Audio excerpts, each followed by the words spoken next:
दोस्तों मुझे बस एक और स्किल सीखनी है, बस एक और हैबिट ऐड करनी है, बस एक और कोर्स कंप्लीट करना है और फिर मेरी लाइफ पूरी तरह बदल जाएगी। हम सब अपनी ज़िंदगी में यही गेम खेल रहे होते हैं, नया रूटीन, नई प्रोडक्टिविटी हैक, नया गोल, नई स्ट्रेटेजी, नई लर्निंग। लेकिन अजीब बात तो ये है कि इतना सब ऐड करने के बाद भी हमारी लाइफ वही की वहीं रह जाती है। क्योंकि प्रॉब्लम ये नहीं है कि तुम्हारी लाइफ में मिसिंग क्या है, प्रॉब्लम ये है कि तुम्हारी लाइफ में एक्स्ट्रा क्या है। दुनिया के सबसे सक्सेसफुल लोग सिर्फ ये नहीं सोचते कि उन्हें क्या ऐड करना है, वो ये भी सोचते हैं कि उन्हें क्या रिमूव करना है। कौन सी ऐसी चीज़ें हैं जो साइलेंटली आपकी ग्रोथ को डिस्ट्रॉय कर रही हैं। और शायद यही रीज़न है कि कई लोग आगे निकल जाते हैं जबकि बाकी लोग बस इंप्रूव होने की तैयारी करते रह जाते हैं। दोस्तों बात है जब 2009 में पूरी दुनिया इकोनॉमिक क्राइसिस से गुजर रही थी, बिजनेस बंद हो रहे थे, जॉब्स जा रही थी और हर तरफ नेगेटिविटी फैल रही थी। और इसी दौरान वॉरेन बफेट अपने दोस्त जिम के साथ वॉक कर रहे थे। जिम ने पूछा, इतना सब कुछ खराब हो गया, इकोनॉमी वापस कैसे रिकवर करेगी? बफेट ने सीधा जवाब नहीं दिया। उन्होंने पूछा कि 1962 में अमेरिका की बेस्ट सेलिंग चॉकलेट कौन सी थी? जिम नहीं जानते थे। बफेट बोले स्नीकर्स। और फिर बफेट ने पूछा, आज क्या है? जिम फिर नहीं जानते थे। बफेट मुस्कुराए और बोले, आज भी स्नीकर्स ही है। पॉइंट सिंपल सा था कि दुनिया बदलती रहती है लेकिन कुछ चीज़ें कभी नहीं बदलती। लोग हमेशा ट्रस्ट ढूंढेंगे, लोग हमेशा वैल्यू ढूंढेंगे, लोग हमेशा कंसिस्टेंसी को रिवॉर्ड करेंगे। जेफ बेजोस भी यही कहते हैं कि लोग हमेशा पूछते हैं कि अगले 10 साल में क्या बदलेगा, लेकिन असली सवाल ये है कि अगले 10 साल में क्या नहीं बदलेगा। और तुम्हारी लाइफ की सबसे बड़ी प्रॉब्लम भी वही है, नई नहीं पुरानी, बस नए फॉर्म में है। सबसे पहली चीज़ आती है कंपैरिजन। आज सोशल मीडिया ने कंपैरिजन को नॉर्मल बना दिया है। तुम इंस्टाग्राम खोलते हो, देखते हो कि कोई वैकेशन पर है, किसी ने नई कार खरीदे, किसी को प्रमोशन मिली है, तो कोई परफेक्ट रिलेशनशिप में है। फिर तुम अपनी नॉर्मल लाइफ को उनकी हाईलाइट रील से कंपेयर करने लगते हो। रिजल्ट आता है फ्रस्ट्रेशन, सेल्फ डाउट, अनहैप्पीनेस। क्योंकि दोस्तों किसी ने स्टीफन हॉकिंस से एक बार पूछा था कि इतनी लिमिटेशंस के बावजूद वो खुश कैसे रहते हैं।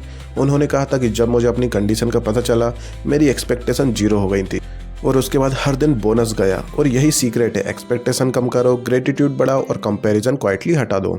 दूसरी चीज़ आती है कंफर्ट एडिक्शन। क्योंकि दोस्तों हम सब कंफर्ट चाहते हैं लेकिन ग्रोथ कभी कंफर्ट जोन में नहीं आती। एग्जाम से पहले के 3 दिन याद करो, जो सिलेबस 3 महीनों में नहीं पढ़ा गया था वो 3 दिन में कवर हो जाता है। क्यों? क्योंकि प्रेशर हाई था, स्टेक्स हाई थे। क्योंकि हम जो ह्यूमन बींग्स होते हैं ना, वो प्रेशर में अपने हिडन पोटेंशियल को अनलॉक कर देते हैं। लेकिन प्रॉब्लम ये है कि हम डिस्कम्फर्ट से भागते हैं, इसलिए ग्रोथ भी हमसे दूर भागती है। लाइफ में कुछ ऐसे फेस क्रिएट करो जहाँ फोकस इतना स्ट्रांग हो कि एक्सक्यूज की कोई जगह ही ना बचे। कंफर्ट को रिवॉर्ड बनाओ, लाइफ स्टाइल मत बनाओ।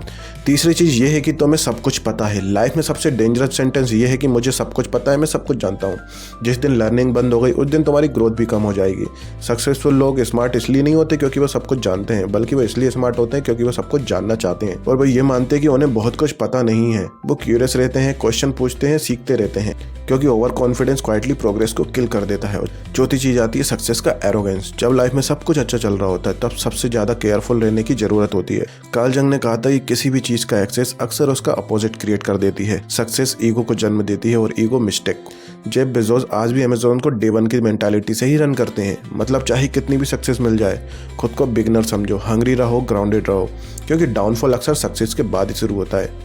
इसलिए 5वीं चीज आती है जल्दी सब कुछ हासिल करने की ऑब्सेशन। आज हर कोई ओवरनाइट सक्सेस चाहता है, 30 day transformation, 90 day millionaire challenge, instant result. लेकिन नेचर ऐसा काम नहीं करता। क्योंकि दोस्तों हमेशा हमने देखा है कि सबसे मजबूत पेड़ धीरे धीरे ही ग्रो करता है। फास्ट ग्रोथ इंप्रेसिव तो लगती है लेकिन अक्सर फ्रेगाइल रहती है।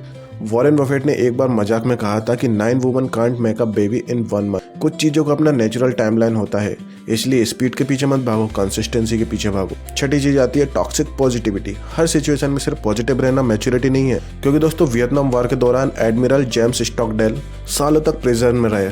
जब उनसे पूछा गया कि सबसे ज्यादा कौन लोगों को बुरा लगता था तो उन्होंने जवाब दिया कि वो लोग जो कहते थे कि क्रिसमस तक घर पहुंच जाएंगे। क्रिसमस आता था, वो घर नहीं पहुंच पाते थे, फिर क्रिसमस आता था, फिर वहीं रह जाते थे और धीरे धीरे उनकी उम्मीद टूट जाती थी। रियल ऑप्टिमिज्म का मतलब रियलिटी इग्नोर करना नहीं है। रियल ऑप्टिमिज्म का मतलब है सिचुएशन जैसी है उसे वैसे देखना और फिर खुद पर भरोसा करना कि तुम उसे हैंडल कर सकते हो। अब आखिरी चीज है blind hero worship. Elon Musk को फॉलो करो इंस्पिरेशन के लिए, लेकिन उनकी पूरी लाइफ कॉपी मत करो। शाहरुख खान से सीखो लेकिन उनकी जर्नी को अपनी जर्नी मत बनाओ।